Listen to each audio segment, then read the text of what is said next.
জানাচ্ছে দ্বীন শিক্ষার গুরুত্ব। পবিত্র কোরআনে সূরা আজ-জুমার 9 নম্বর আয়াতে আল্লাহ তাআলা বলেন, কুল হাল ইয়াস্তাউইল্লাযীনা ইয়ালামুনা ওয়াল্লাযীনা লা ইয়ালামুন।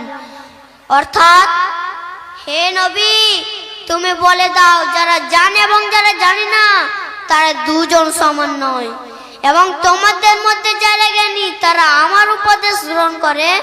রাসূলুল্লাহ সাল্লাল্লাহু আলাইহি ওয়াসাল্লাম হাদিসের মধ্যে বলেছেন, জামে তিরমিজি 2682 নম্বর হাদিসে, যারা দ্বীন শিক্ষা অর্জন করার জন্য বাড়ি থেকে বের হয়, আল্লাহ তাআলা তার চলার পথকে সহজ করে দেন এবং সে জান্নাতের পথে চলতে থাকে।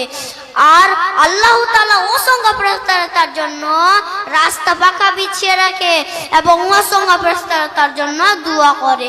অর্থাৎ আল কুরআন ও হাদিস থেকে প্রমাণিত হয় যে শিক্ষিত অশিক্ষিত